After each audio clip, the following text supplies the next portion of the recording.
आज दुनिया की मशहूर शिक्षा है। मुझे नहीं पता कि ये मुंबई में कितनी मशहूर है, पर पश्चिम में ये चीज़ें बहुत मशहूर हो गई हैं।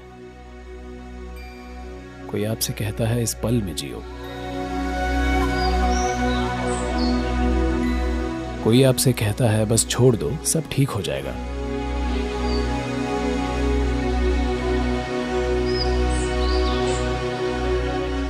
यानी कोई और आपके जीवन की देखभाल कर रहा होगा, तभी आप सब छोड़ सकते हैं।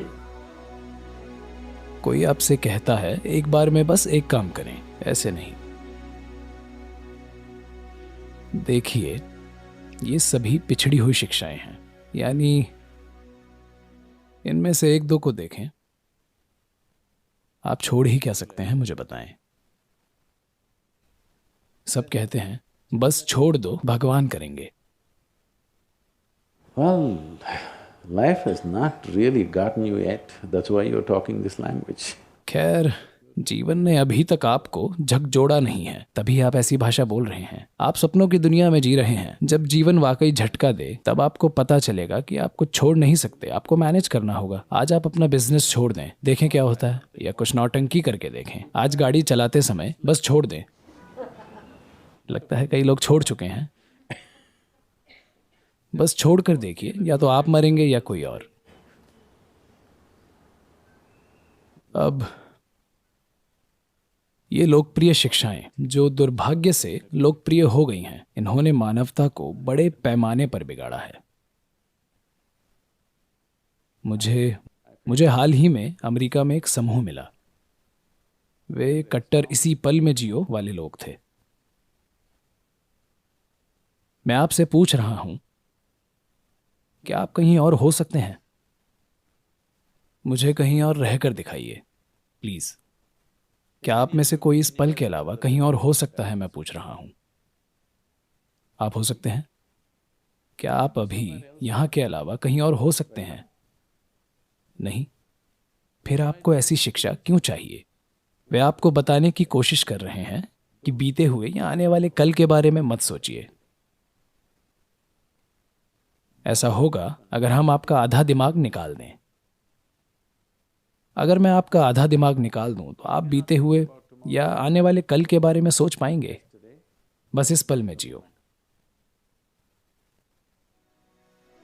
ये हो रहा है क्योंकि लोगों को एक जगह चैन से बैठना भी नहीं आता, ठीक है?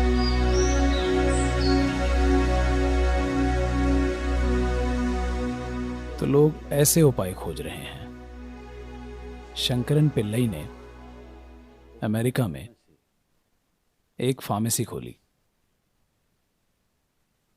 और एक दिन उसे कोई काम था, कोई छोटा काम जो उसे करना था।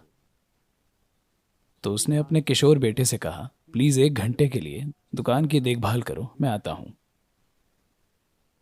लड़के ने कहा, कोई बात नहीं डैड। तो वो बाहर गया। 1 घंटे बाद वो वापस आया। जब वो वापस आया तो दुकान के सामने एक आदमी था जो खंबे को गले लगा कर खड़ा था। उसकी आंखों की पुतलियां ऊपर चढ़ रही थीं और वो बिल्कुल पागल लग रहा था।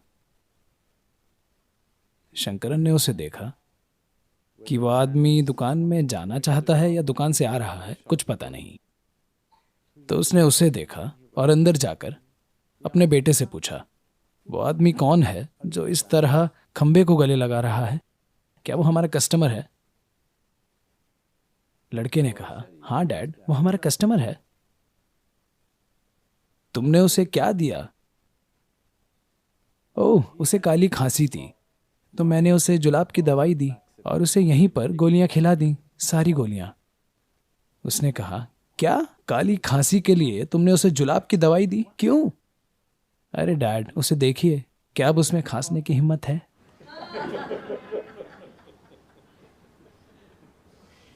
There are solutions and solutions.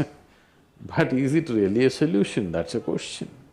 तो कई तरह के समाधान हैं, पर क्या ये वाकई समाधान है? सवाल यही है। तो अब क्योंकि आप एक जगह पर शांति से नहीं बैठ सकते, तो कोई कहेगा इस पल में रहो, अतीत के या भविष्य के बारे में मत सोचो। मुझे बताएं, क्या आप खुद को इंसान कह सकते हैं अगर आप ना अतीत को याद रखते हैं और ना ही भविष्य की कल्पना करते हैं?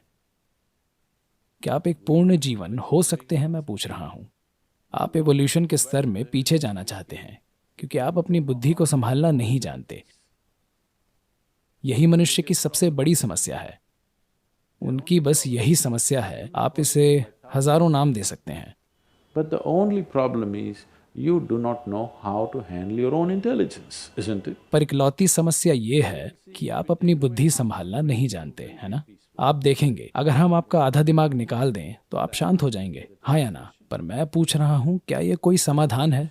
क्या ये कोई उपाय है कि आपका आधा दिमाग निकाल दिया जाए, यानी मुड़कर अतीत में देखने और भविष्य में देखने की आपकी क्षमता को ही निकाल देना? अगर आप ये क्षमता हटा दें तो शायद आप शांत हो जाएंगे, पर इससे क्या हासिल होगा? मुझे पता है कि आज कई लोग ये बातें कर रहे हैं। शांत होना या मन की शांति ही आपके जीवन का परम लक्ष्य है। यहाँ तक कि ये नाम के आध्यात्मिक शिक्षक और लीडर्स भी कह रहे हैं, मन की शांति ही परम लक्ष्य है। आप अपना दिमाग लगाइए और बताइए, क्या आप आज रात खाने का मजा ले सकते हैं? अगर आप शांत नहीं हैं, अगर खुश नहीं, तो कम से कम आपको शांत तो होना चाहिए खाने का मजा लेने के लिए, है ना? क्या आप घर ड्राइव करने का मजा ले सकते हैं अगर आप शांत नहीं हैं? क्या आप अपने आसपास के लोगों का या फिर अपने काम का आनंद ले सकते हैं अगर आप शांत नहीं हैं? मैं पूछ रहा हूं।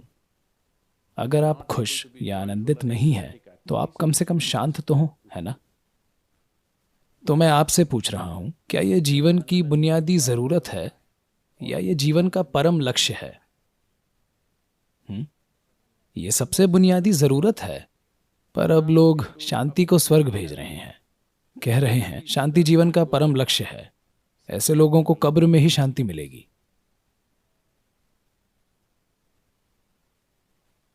जो चीज आपको नहीं मिलती वो एक स्वर्ग की चीज बन जाती है। आज आप शांति कहें तो लोग कहते हैं दिव्य शांति। आप प्रेम कहें तो लोग कहते हैं दिव्य प्रेम। आप आनंद कहें तो लोग कहते हैं दिव्य आनंद। मनुष्य इस सब के काबिल है ना? शांत रहना, खुश रहना, प्रेममय होना, आनंदित होना, ये सभी इंसानी गुण हैं, हाँ या ना? अगर आप चाहें तो आप शांत हो सकते हैं, आप प्रेमपूर्ण और आनंदित हो सकते हैं, पर इन सभी चीजों को स्वर्ग में एक्सपोर्ट किया जा चुका है। तो इन सभी शिक्षाओं के कारण ये सरल पहलू जटिल हो गए हैं। मैं कह रहा हूं, शिक्षा चाहे कहीं से भी आए, चाहे वो मेरी शिक्षा हो या किसी और की, उसे एक तरफ रख दीजिए।